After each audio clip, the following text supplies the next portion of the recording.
you have a really unique approach to what you're doing. Mm. You found everything up front, meaning like you taking on the cost up front of doing this all. Like, why do you take on that risk?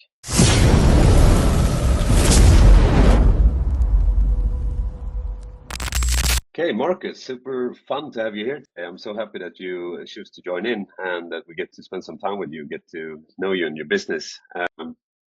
Would like to ask you a little bit about what it is that you do and who you are. All right, cool. Well, thank you so much for having me first. I'm really excited to do this. So I run a little agency called Gravy Train Capital. And essentially what we do is partner up with experts and coaches and consultants and help them to find more money in their business. So usually they're able to create unique transformations for people. They have a few offers that are working. Maybe they have a book, they have an engaged audience, and they don't have time to do all the transforming that they want. They don't want to mess with sales. They prefer not to mess with, trying to convince people that they are legitimate. And so I'll find ways to take that off their plate. I'll pay upfront to run tests. I'll bring my team to do the work, and we'll see if we can make them a new income stream of 50 to 100K a month. Super interesting, and I think you have a really unique approach there of actually taking on all the risk yourself. I'm gonna come back to that later, but I want to ask you. You talk some about mission focused experts, and I just like to know why that specific group. Right. I think the people that are mission focused they're excited about doing the work. They're not excited about how the funnel is performing, or managing another closer, or figuring out a script for a VSL or that kind of thing. They really want to be delivering the product to people and helping people get results. And so for those people, I could take something big off their plate, and that's really valuable for them. And it feels satisfying for me to know that I'm helping somebody that's interested in creating genuine transformation. What would you say is the biggest misconception these experts have about generating cash flow online today? All right, that's a good question. I think, for experts or people selling anything, they're usually in love with the product, and they're so close to the product that it's hard for them to promote it well. What they need to do, what we all need to do when we sell our stuff, is to connect with people on specific pains. And while we're all taught to do that in every marketing book, okay, talk about their pain. But more than just talk about their pain, like, headlines like, are you tired of XYZ? Or, is this exhausting you? Those things just sound non-specific and unrelatable. So you need to be able to finger point to the things that are in their world that they see every day. The financial statements that are piling up on their desk that don't make any sense to them. Or their calendar that's full of calls that they're dreading to do. It looks like some rainbow prison, like they can't get away and do the things they want. They feel trapped by this colorful calendar, and they would love to have more free space there. When you can finger point to those things, that gets people's attention, and then you have the opportunity to talk about what it is that you do that's unique and how it can help them out of that. So real pain, you would say, like. Yeah, show them that you understand their pain in a deeper way than, are you tired of this, or have you had enough of that, which is what we see most people doing. So it takes a little bit more work and to listen a little bit closer, but then they feel like you really understand them and you care about them. And by doing that work of listening, you do understand them and care about them. Earlier when we talked, you mentioned AI should amplify humanity and not replace it. Can you share something on that?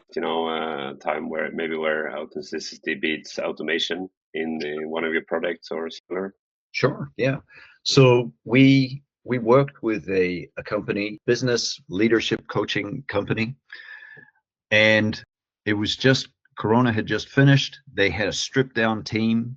They were pretty much, their team was busy doing their regular things, and they didn't have room for a new product, but they wanted to sell a $30,000 mentorship.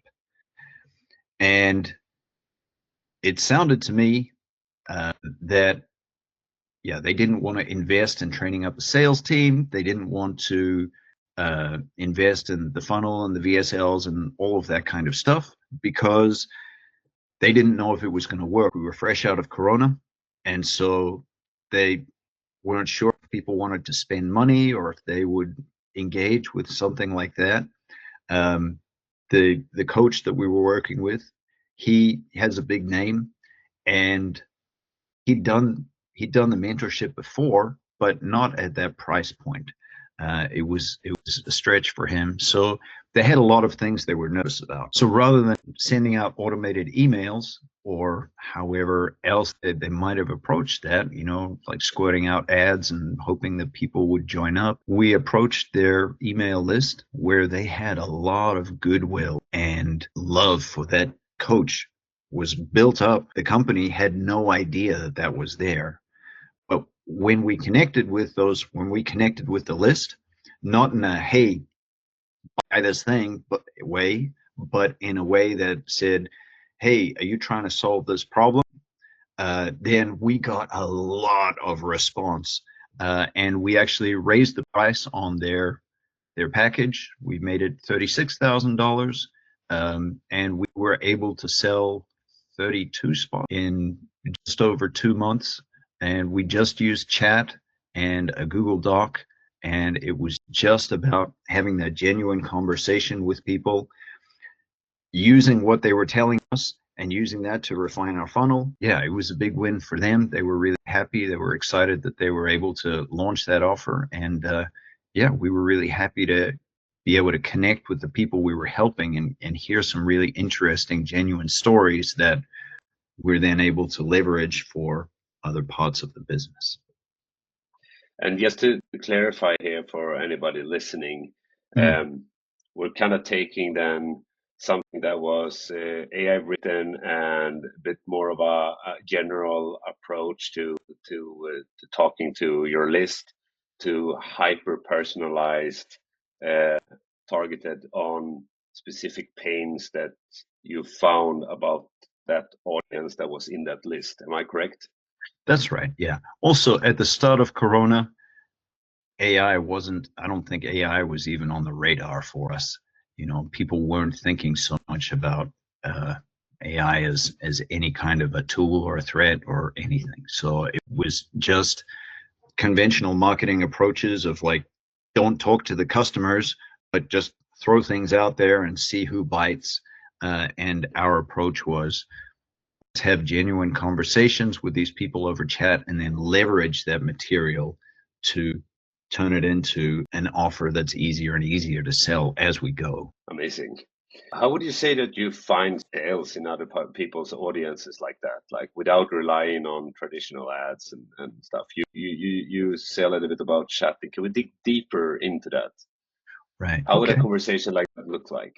Right. Okay. That's a great question. So I think a lot of brands and businesses have an audience that are engaged and that have a lot of love for that brand or for that business, but they don't know how to leverage that because they're afraid that if they sell more, if they send salesy messages or present salesy messages, they're going to wear away that goodwill. And so they're not really sure what to do with it, which is why a lot of those businesses are always looking for new customers. We need new customers. We've got to find new leads. But they have those people in their audiences. And again, when you approach those people with the thing that the people in the audience are thinking about a lot, which is their problems and their pains, the things that they're trying to solve, then they will engage. And when you're not inviting them to a phone call, because nobody wants to get on a sales call, but an innocuous chat, then yeah, people are happy to text chat with you, and they can actually share a lot of stuff that they might not feel comfortable saying on the telephone or on a call like this. There's more anonymity, so they can actually open up more.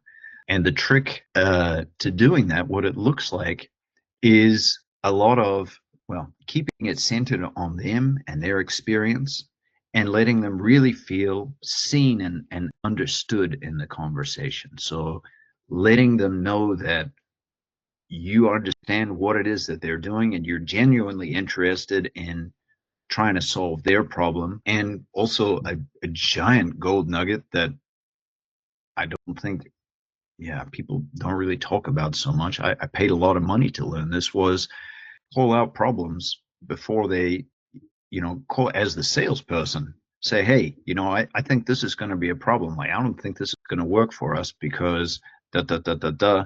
You said that you don't have time to do XYZ. So, maybe this isn't going to be a great fit for you. Should we stop talking? And that builds so much credibility because you're advocating for their interest and you're no longer a salesperson. And so when you have these conversations where it's all about them and they feel like you actually care about their outcomes that they want, and we do care about the outcomes that they want, then they are able to open up and share a lot. And, rapport is, it's a great quote in a book that I read recently. People avoid hard questions because they're afraid that it will damage rapport. But ironically, rapport is built through asking difficult questions and being there with them in the answer. So through those conversations like that, where we can be very open with them and they can be open with us, it makes sales very, very easy. And then selling high ticket stuff via text becomes very possible. But most people don't think it's real. Amazing. Another thing I want to dig into, where I think you have a really unique approach to what you're doing, you found everything up front, meaning like you taking on the cost up front of doing this all. Like, why do you take on that risk? Okay. Yeah. Thank you for asking that. So the reason that I take on the risk is I want to make it an easy yes for a partner. So I don't want a client. I don't want somebody to feel like they have to pay me and I have to make all these promises and then I have to sweat about, is it going to work? And I hate that. I would much rather take the risk and we have a partner relationship, and then I can, yeah, everything is then a test. So, hey, we'll just run a little test. We'll see if it has some legs. If it works, good. If it doesn't work, we part as friends. It's fine. And the trick is, for me, so that I don't lose my pants, is to make sure that I find the opportunities that it makes sense to invest in, and that I find people that are cool to work with, people that I genuinely enjoy working with, because yeah, it's no fun to risk your own money and your own team on projects that you're not excited about. I think that's really cool, and I think that's a ticket on how much you know what you're doing, and you're confident in what you're selling. I love that. You helped a partner create a $1.2 million impact. What did the back end of that actually look like? Right. So the back end was kind of this like a conversational funnel. Like I've mentioned earlier, like the specifics were, and this is the intellectual property of a guy called Travis Sago, who developed something called the phoneless sales machine. And he was way ahead of his time. He developed this thing 10 years ago. But the essential mechanism of it is you have a hand raiser message, which you can share with a group or an email or an audience, sorry, an email list or an audience. And the hand raiser email is just to get leads. It's to get people to raise their hand to say, hey, I want help. When we get those hand raisers, they're then invited to a chat.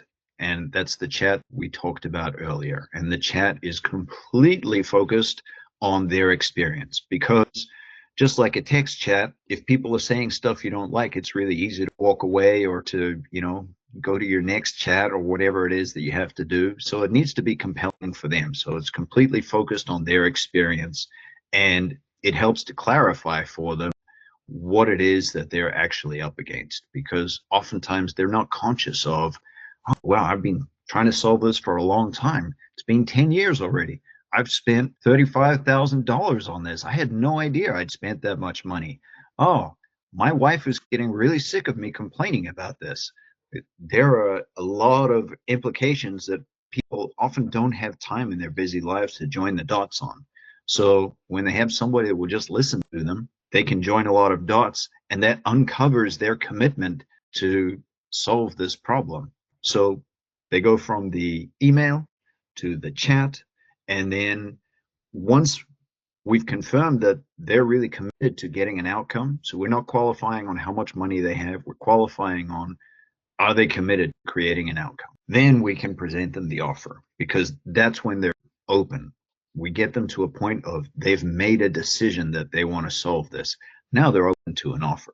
Presenting an offer to them before that time is, yeah, it's not going to work. And the offer can often be as simple as a Google Doc that is framed in terms of solving their problem.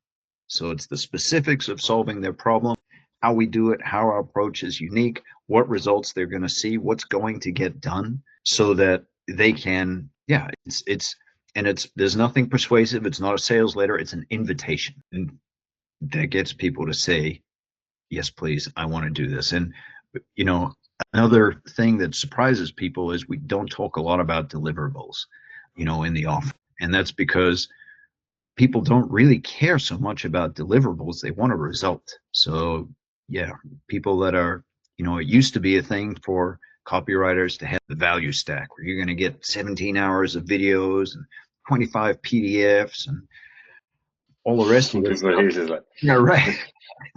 people Nobody, swimming in information today, right? It's right. just Nobody wants that. overwhelming. Yeah, Yeah. totally agree on that. That's Yeah. so cool. I'd love to see someday a little bit closer how that actually looks like. It's an amazing approach.